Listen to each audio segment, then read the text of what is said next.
Assalamualaikum pemirsa, jumpa lagi di Cakrawala.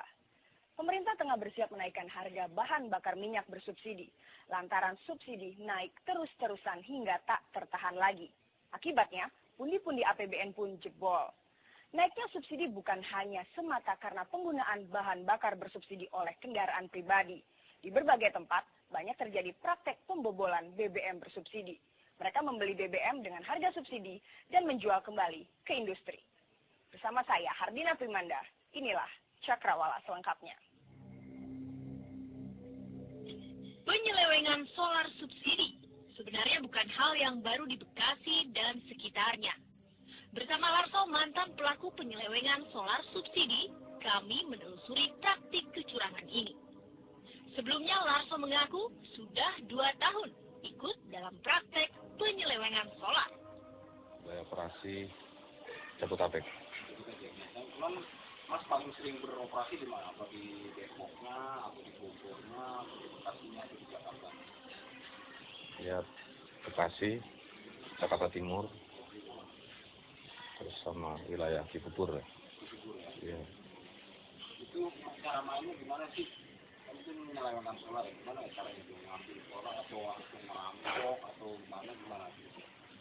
Kita pakai mobil yang udah didesain. Rata-rata ya antar truk, box, apa aja yang berbahan bakar solar. Penyelewengan solar yang dilakukan para supir sangat tersamar. Karena dalam menjalani aksi, para supir nakal tidak beda dengan pembeli solar umumnya yang mengantri lalu membeli solar di SPBU. Isinya lama, pokoknya isinya lama. Itu aja. Karena punya kotor terus ngisi lama. Ya, kalau meter ya ngisinya lama aja. Nah, diukitin pasti dari, harusnya kan kalau ngisi bensin terus dengan ngisi solar ya langsung ke tujuan. Kalau itu kan muter-muter dari pom satu ke pom lain, berarti udah nggak benar. Saat berada di SPBU, para penyeleweng solar sukar dibedakan dengan kendaraan yang mengisi solar lainnya. Untuk mobilnya, karena mereka kan profesional ya udah. Jadi ya kayaknya ya nggak dibikin ya nyamar gitu ya. Mobil sih nggak ada masalah, cuma itu isinya lama, pasti lama. Iya, gelap. Ketika tim Cakrawala mendapati kendaraan berbahan bakar solar di salah satu SPBU dengan ciri seperti disebutkan Larso, untuk membuktikannya tim Cakrawala lalu mengikuti truk box yang baru saja selesai mengisi solar. Kita beli di pom bensin. Ya, beli. Jadi nanti langsung dari tawa itu dipompa ke tangki dalam itu yang udah dimodifikasi. Belinya kalau ngecer 100 liter, 200 liter. Kalau ada pom yang bisa bermain ya langsung 1 ton, 2 ton, bahkan 3 ton. Bisa. Truk box dengan bahan bakar solar yang diikuti tim Cakrawala sudah 2 kali mengisi solar. Dari 2 kali pengisian solar di setiap SPBU, indikator pengisian menunjukkan pembelian solar 225.000 dan solar yang dibeli sekitar 50 liter. Padahal tangki truk box kapasitasnya sekitar 70 liter. Tapi di dalam mobil itu udah didesain, ditambahin tangki. Jadi bisa muat banyak, 1 ton atau 2 ton, bahkan lebih. Ada alat apa nggak? Itu kan tangki itu ada yang ngambil dari tangki normal, ada? Ada. Itu sanyo aja. Pakai sanyo aja. Ya. begitu yang dari pom itu ngisi ke tangki jalan ya langsung disedot ke dalam, itu aja. Jadi nggak di tangki jalan kan nggak penuh-penuh karena langsung disedot ke dalam. Biasanya masih ke operator berapa? Kalau 1 ton 200.000. Iya. Para pembobol subsidi ini tak hanya menggunakan mobil dengan tangki yang berukuran besar seperti truk semata. Dengan minibus yang tangki bahan bakarnya dimodifikasi, para pembobol ini asyik menjebol subsidi. Tim Liputan ANTV mencoba mengikuti perjalanan minibus ini. Namun tampaknya sopir minibus telah curiga terhadap kendaraan kami yang menguntitnya, sehingga melarikan mobilnya dengan kecepatan tinggi. Praktik ini bisa beberapa kali dilakukan. Minibus diesel ini kembali mengisi solar. Inilah yang seharusnya ditertibkan lebih dulu sebelum menaikkan harga bahan bakar minyak. Praktek ini merata di berbagai tempat. Aparat keamanan banyak menangkap dan menindak praktik ini. Namun, kelicikan ini tetap berlangsung.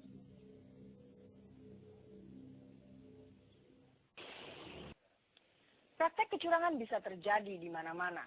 Namun tentu saja praktek kecurangan mustahil terjadi tanpa andil dari aparat.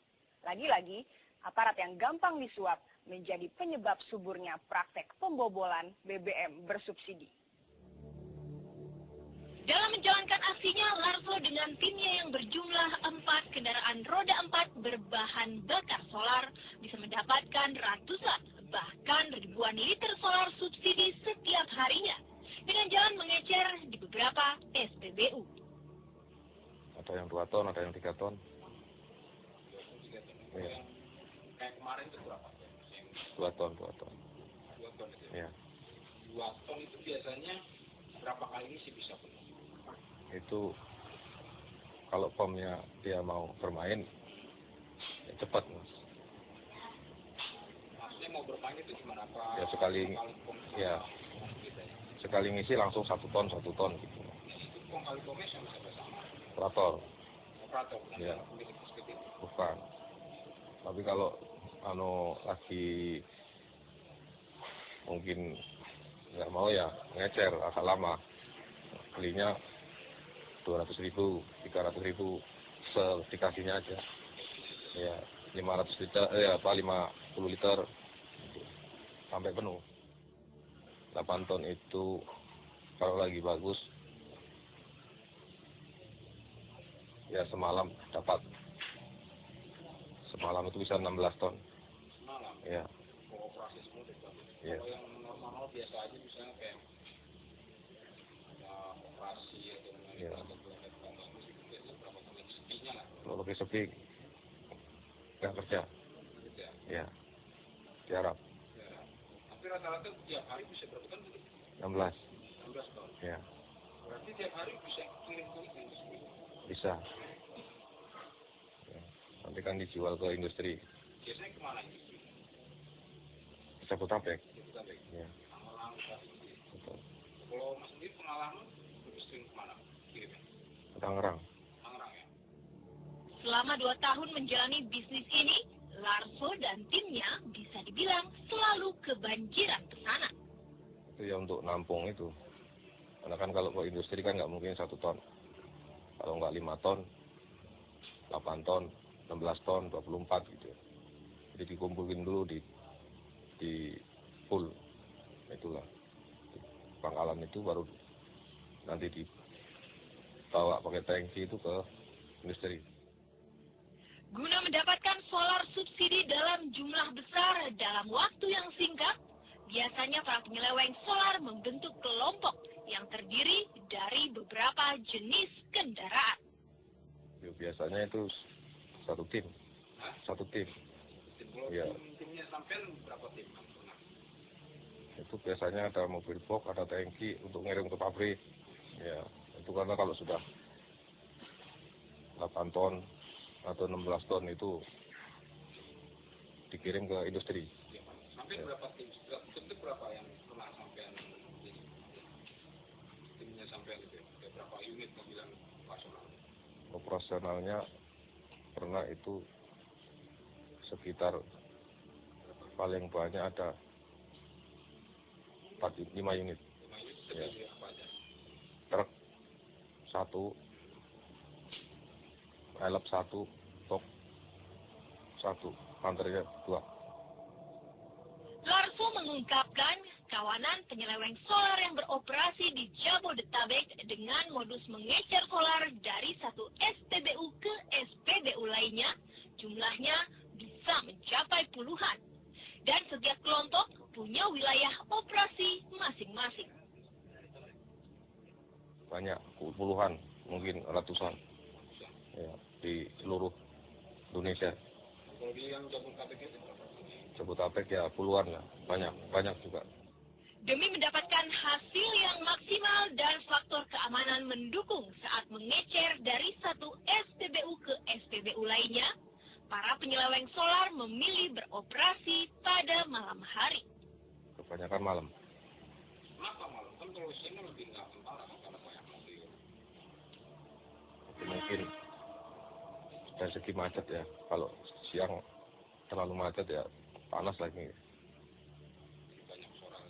Ya, nanti baru ngisi sedikit di belakangnya udah disoto kan gak enak. Jadi malam lebih sepi. Lantaran jumlah solar subsidi yang diselewengkan besar dengan nilai rupiah yang menggiurkan, maka bukan cerita baru kalau para penyeleweng solar kerap melibatkan oknum aparat kepolisian guna melancarkan aksinya.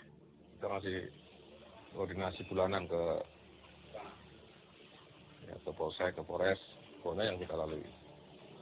Sampai ke Polda Ke Polda, bus, ya. Tapi oknum itu. Ya. berapa biasanya kasih? Kalau misalnya dari Polsek berapa, sampai Polres berapa, sama itu. Ya sekitar Polsek berapa? kalau dihitung-hitung ya ratusan juta. Ya. Itu ngasihnya per bulan atau Per bulan. per bulan? Ya. Kalau di total. Nah pernah nggak, kan itu oknum, pernah nggak mereka nangkep juga? Nah, kan polisi banyak Republik Indonesia ini. Ada yang jujur, ada yang enggak. Kalau yang ini ya nangkep. Nah kalau nangkep itu pernah Diproses. proses, terus Ya. keluarnya gimana? Apa diurus sama bos atau gimana? Iya, biasanya diurus. Hukum berapa rupiah? Kalau sekarang mahal. Nah, dulu Relatif. sampai pernah diproses, terus pengalaman Saya pernah kena 50 juta. Ya. Disparitas harga antara solar subsidi dan non-subsidi membuat praktek pembobolan subsidi kian marak terjadi. Otoritas pengatur minyak pun tak bisa berbuat banyak. Lalu siapa yang bertanggung jawab? Minimnya kuota BBM seringkali dituding menjadi penyebab utama maraknya praktek pelangsiran solar. Berdasarkan APBN 2013, kuota solar untuk seluruh wilayah Indonesia sebesar 15,1 juta kiloliter. Padahal konsumsi solar selama tahun 2012 saja mencapai 15,6 juta kiloliter. Tak hanya soal kuota, praktek pelangsiran kian menjamur karena adanya disparitas harga yang cukup tinggi antara solar subsidi dan non-subsidi. Sebetulnya indikasi itu sudah ada sejak lama, apalagi sejak perbedaan harga BBM khususnya solar subsidi dengan non-subsidi itu terlalu besar. Nah, kenapa jenis solar terutama yang disalahgunakan? Karena memang jenis solar ini yang bisa dijual ke industri, bisa dijual di kapal-kapal di laut begitu. Kalau yang jenis premium kan itu beralih saja kendaraan pribadi yang tadinya menggunakan Pertamax karena harganya juga terlalu besar kembali menggunakan. Kemudian modus ya yang biasanya dilakukan itu kan mereka sebenarnya membeli secara resmi di SPBU ya. Kemudian tidak digunakan untuk mobilnya, tapi kemudian dikuras, ditampung, kemudian mereka beli lagi, ya, kemudian dikuras, ditampung, dan ini kan biasanya yang kemudian hasil tampungan ini akan dijual ke industri karena beli 4.500 ya, sementara harga solar untuk industri kan di atas 9.000. Ya, jadi margin inilah yang mereka kejar dengan cara seperti itu. Berbagai cara ditempuh untuk meminimalisir berulangnya praktek pelangsiran solar. Mulai dari berkoordinasi dengan aparat hingga mengandalkan teknologi. Yang bisa dilakukan memang tanggung jawab BBM subsidi ini kan bukan hanya Pertamina saja ya, aparat keamanan ya, karena ini ada undang-undangnya, undang-undang migas memang mengatur penyalahgunaan BBM subsidi ini ada ketentuan hukumnya. Ya, jadi kalau ada pengiriman yang kemudian ditangkap oleh aparat, kami sangat apresiasi ya, aparat keamanan ini menjalankan tugasnya ya, karena undang-undang pelaksanaan enforcement dari undang-undang ini kan aparat keamanan. Berbagai cara yang ditempuh untuk meminimalisir praktek pelangsiran solar diakui hanya sebagai tindakan pencegahan. Namun, selama kuota BBM minim serta kesenjangan harga antara solar subsidi dan non-subsidi masih tinggi, jangan harap praktek pelangsiran solar akan berhenti. Disparitas harga antara yang non-subsidi dan subsidi itu jumlahnya istilahnya kurang menarik ya tentunya orang tidak akan mengambil risiko untuk memanfaatkan itu. Tapi selama masih ada selisih yang menarik, orang pasti akan melakukan. Pembobolan bahan bakar minyak bersubsidi sudah menjadi rahasia umum. Namun praktek ini tidak akan pernah hilang selama masalah kuota dan disparitas harga BBM bersubsidi dan non-subsidi belum tuntas. Demikian Cakrawala malam ini, saya Hardina Primanda. Wassalamualaikum.